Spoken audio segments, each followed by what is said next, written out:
السلام عليكم ورحمة الله وبركاته.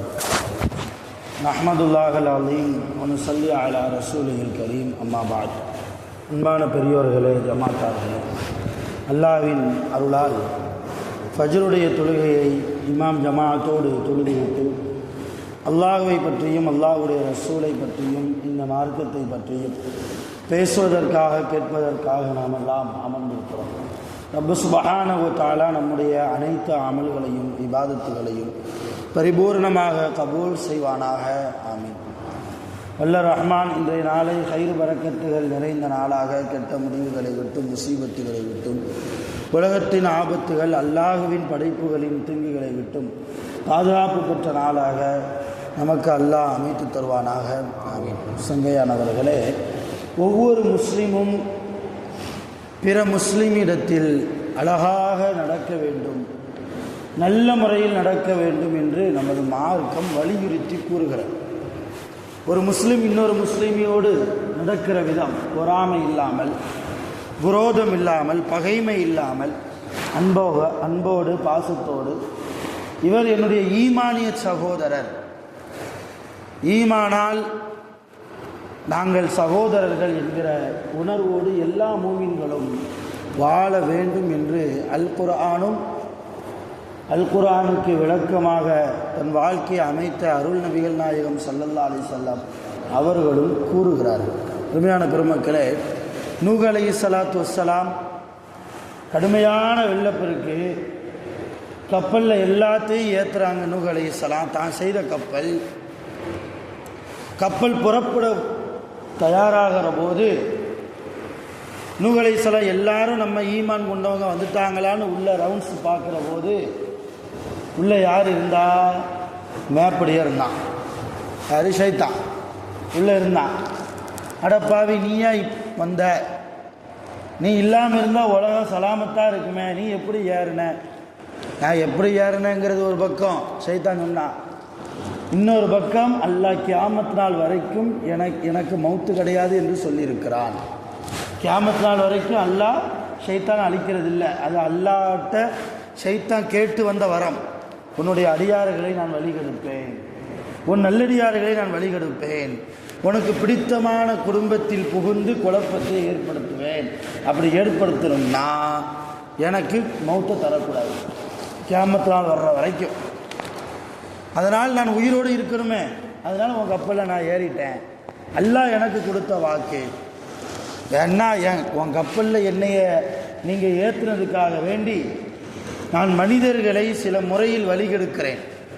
அதில் மிக முக்கியமான முறை ஒரு 5 முறை, ஒரு 5 வழிகளில் நல்லடியார்களை நான் வழிகெடுக்கிறேன். அதில் ஒரு 3 முறையை நான் சொல்கிறேன். எதுக்கு? என்னைய நீ கப்பலில் ஏற்றுனதுக்காக. நல்லா விளங்கிக்காங்க. ஷைத்தானுக்கு கூட நன்றி விசுவாசம் இருந்திருக்கு இல்லையா? அவன் நினச்சிருந்தா அது சொல்லாமல் இருந்திருக்கலாம்.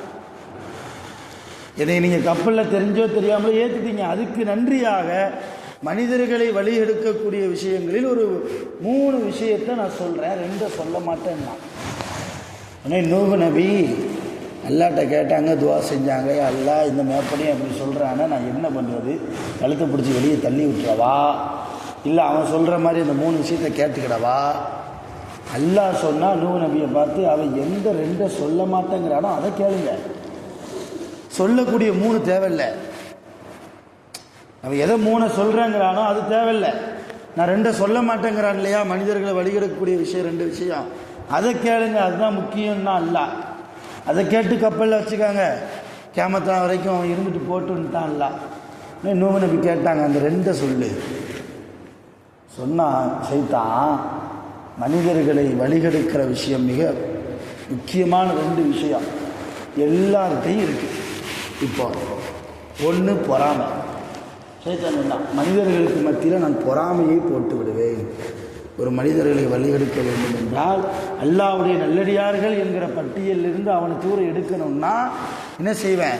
அவங்களுக்கு மத்தியில் பொறாமை, பெற்றவங்களுக்கு மத்தியில் பொறாமை, பிள்ளைகளுக்கு மத்தியில் பொறாமை, ஒரே குடும்பத்தில் வாழ்க்கைப்பட்டு அண்ணன் நபிகளுக்கு வாழ்க்கைப்பட்டு வந்த பெண்களுக்கு மருமகளுக்கு மத்தியில் பொறாமை, ஜமாத்தார்களுக்கு மத்தியில் பொறாமை, இப்படி எல்லா இடத்துலையும் பொறாமையை நான் பரப்பி விடுவேன். ஒன்றாவது. ரெண்டாவது சொன்னா சைத்தான் பேராசை. பேராசை பெரும் நஷ்டம். அவன் அப்படி கட்டிட்டானே, இவன் இப்படி கட்டிட்டானே, அவன் மட்டும் அப்படி வாழ்கிறானே, இவன் மட்டும் இப்படி வாழ்கிறானே, நானும் அவனை மாதிரி இது இருக்குது பரவாயில்லான, இதை விட இன்னொன்று வேணும் என்கிற பேராசை. இந்த ரெண்டையும் ரொம்ப ஆபத்தானது என்று நமக்கு ஃபுகஹாக்கள், நம் மார்க்க சட்ட வல்லுநர்கள் எழுதுகிறார்கள். ஒரு மனிதனிடத்தில் இருக்கக்கூடாத பண்பு ஒன்று பொறாமை, ரெண்டாவது பேராசை. இன்றைக்கி இந்த ரெண்டுமே நிரம்ப இருக்குது. அடுத்த மனிதரோடு ஏன் நாம் சண்டையிடுகிறோம், ஏன் விரோதம் வருது, கொஞ்சம் ரொம்ப ஆழமாக யோசித்து அந்த ரெண்டில் ஏதாவது ஒன்று இருக்கும். நான் அடுத்த நபரோடு சண்டை போடுறேன்னா ஒன்று அவர் மேலே எனக்கு கொஞ்சம் பொறாமல் இருக்கலாம், அல்லது அவரை விட நான் நல்லா வரணுமே என்கிற ஒரு பேராசை இருக்கலாம். இந்த ரெண்டில் ஏதாவது ஒன்று இல்லாமல் இருக்காது கண்டிப்பாக. ஆக அப்படிப்பட்ட கெட்ட எண்ணங்களை விட்டும் நம்மை பாதுகாத்து நம்மை நாமே தூய்மைப்படுத்தி அடுத்த மனிதர்களோடு நல்ல விதத்தில் நடந்து கொள்ளுங்கள். எதிரியாக இருந்தாலும் நல்ல முறையில் நடங்கள். ஃபாத்திமா ரலியல்லாஹு தஆலா அன்ஹா ஒரு 4-5 வயசு மக்கால் இருக்கிற போது ஃபாத்திமா அம்மாவுக்கு தெருவில் விளையாண்டுக்கிட்டு இருந்தாங்க. அபூஜகல் அங்கேருந்து வந்தான். நேராக அவனுக்கு தான் ரசூல்லாவை பிடிக்காத, ரசூல்லா மேலே உள்ள கோபத்தை ஃபாத்திமா அம்மாட்ட காட்டிட்டான். என்ன செஞ்சான், சவுட்டில் ஓங்கி ஒரு அறை இருந்துட்டு போயிட்டான். படுபாவி ஃபாத்திமா அம்மாவை. அம்மா ஃபாத்திமா அழுதுகிட்டே கன்னத்தில் கையை வச்சுட்டு ரசூல்லாட்ட வந்தாங்க. தந்தையே ரசூலல்லா, இந்த மாதிரி விளையாண்டுக்கிட்டு இருந்தேன், செச்சா அபூஜகல் அடிச்சிட்டாரு. செச்சா முறை தான் வேணும். செச்சா அபூஜகல் என்னன்னே தெரியல, நான் எந்த தப்பும் பண்ணல, நீ அடிச்சிட்டாரு, வாங்க என்னன்னு கேட்போம். அப்போ ஃபாத்திமா அம்மாட்ட ரசூல்லா சொன்னாங்க, அம்மா ஃபாத்திமா, நான் அபூஜகலுக்கு எதிராக ஒரு துவா செஞ்சால் போதும், அவன் நாசமாக போயிடுவான் இல்லையா, அவன் ஹலாக் ஆயிடுவான், அழிஞ்சு போயிடுவான். ஆனால் என்னதான் இருந்தாலும் அவன் என் சமுதாயம், அவன் என்னுடைய சமுதாயம், அவன் என் துஆவால் என்னுடைய பத்துவாவால் அழிவதை நான் விரும்பவில்லை.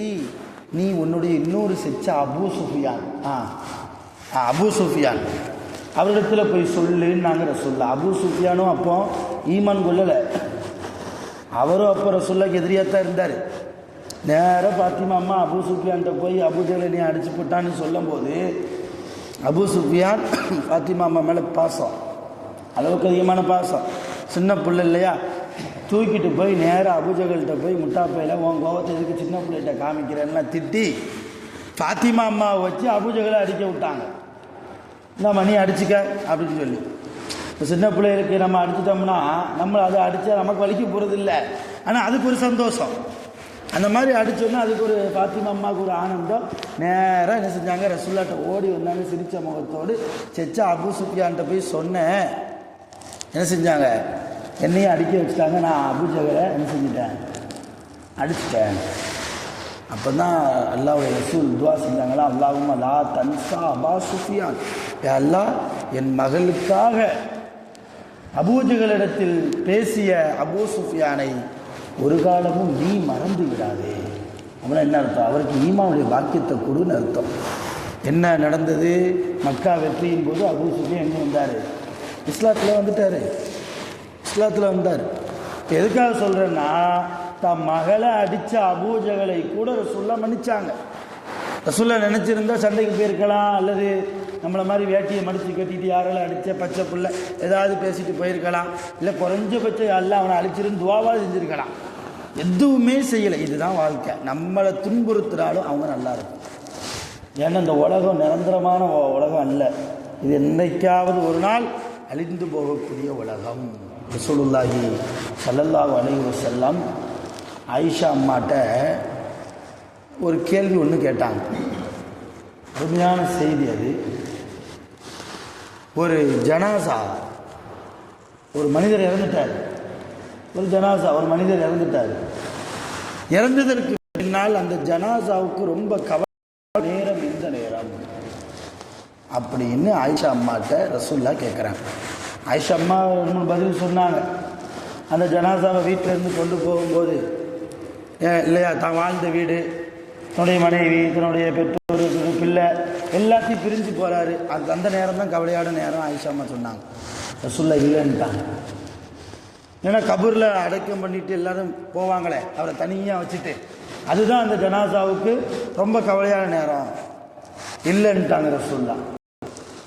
அப்போ வேறு யாருன்னு நீங்களே சொல்லுங்களேன்னு ஆயிஷா அம்மா கேட்கும்போது ரசூலுல்லாஹி ஸல்லல்லாஹு அலைஹி வஸல்லம் சொன்னாங்க, ஒரு மனிதன் தன்னுடைய உயிர் போனதற்கு பின்னால் அந்த ஜனாசாவை குளிப்பாட்டுவாங்களா இல்லையா, அந்த நேரம்தான் ரொம்ப கவலைக்குரிய நேரம்.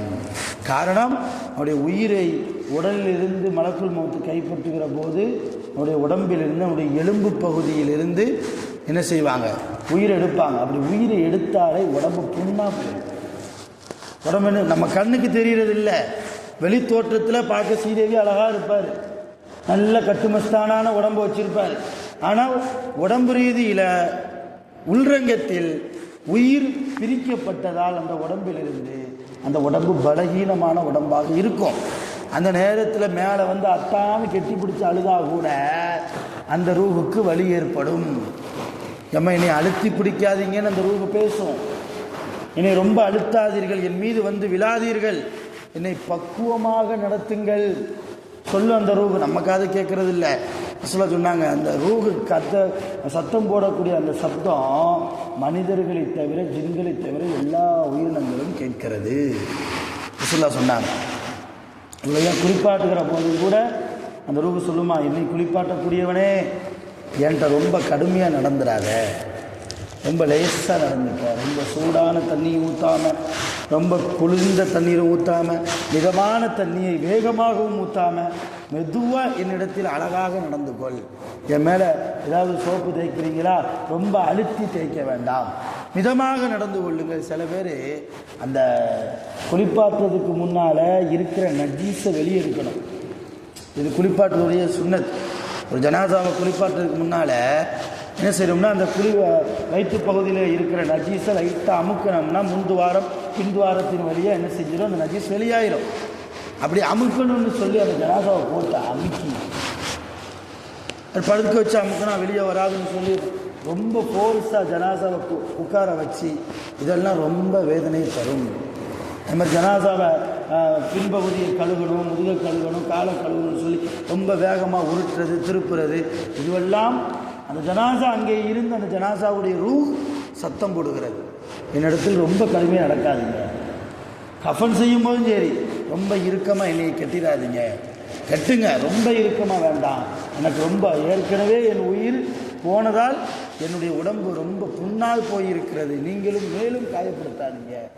அந்த கஃபன் துணி செய்யக்கூடியவரை பார்த்து அந்த ரூஹு சொல்லுதான், முதல்ல என் காலை கட்டுங்க, முதல்ல என் கால் பகுதியை கட்டுங்கள், அடுத்து என் இடுப்பு பகுதியை கட்டுங்கள், கடைசியாக என் தலைப்பகுதியை கொஞ்சம் நேரம் தாமதப்படுத்தி கட்டுங்கள். ஏன்னா என் குடும்பத்தார்கள் என்னை பார்த்து கொள்ளட்டும்.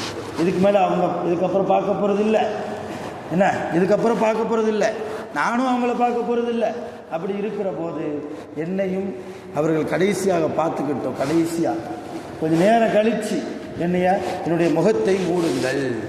இதுவெல்லாம் அந்த ரூஹு பேசுதுன்னு ரசூலுல்லாஹ். இந்த நேரம் தான் ரொம்ப கவலையான நேரம் ஒரு ஆணுக்கு, ஒரு பெண்ணுக்கு, ஒரு மனிதனுக்கு என்று ரசூலுல்லாஹி ஸல்லல்லாஹு அலைஹி வஸல்லம் கூறுகிறார்கள். அப்போ இதுதான் வாழ்க்கை, இவ்வளவுதான். யாருக்கு எப்போ மலக்குல் மௌத் முன்னால் வந்து சலாம் சொல்ல போகிறாருன்னு தெரியாது. அப்படி இருக்கிற போது உலகத்தில் அடுத்த மனிதர்களோடு சலாமத்தாக நல்ல முறையில் நம்முடைய பேச்சால், நம்முடைய கஞ்சாடையினால் கூட அடுத்தவர் நோகாத அளவுக்கு நம்முடைய வாழ்க்கையை நாம் நடத்த வேண்டும். வாக்கியமான ஆஷுராவுடைய நாளை எதிர்நோக்கி இருக்கிறோம். இன்ஷா அல்லாஹ் தஆலா நாளை ஆஷுராவுடைய நாள். இன்று நோன்பு வைத்திருப்போம். இன்று நோன்பு வைத்திருந்தால் நாளை ஒரு நாள் நோன்பு வைக்க வேண்டியது. இந்த நோன்பு வைக்காதவர்கள் நாளையும் நாளை மறுநாளும் 2 நாட்கள் நோன்பு வைத்து எல்லாவிடத்திலே பாக்கியமான நாளை ஆஷுராவுடைய தினத்தில் நம்முடைய பாவங்கள் மன்னிக்கப்படுவதற்கு அதிகமாக தௌபா கேட்போம். வல்ல ரஹ்மான் நம் அனைவருடைய பாவங்களையும் முழுமையாக மன்னித்து அருள் புரிவானாக. உடல் ஆரோக்கியத்தோடு ஆஃபியத்தோடு நோய் நொடிகள் இல்லாமல், ஆஸ்பத்திரி செலவுகள் இல்லாமல் நல்ல வாழ்க்கை வாழ்வதற்கு வல்ல ரஹ்மான் நம் அனைவர்களுக்கும் ரஹ்மத் செய்வானாக. ஆகிரு தஅவானா அல்ஹம்துலில்லாஹி ரப்பில் ஆலமீன்.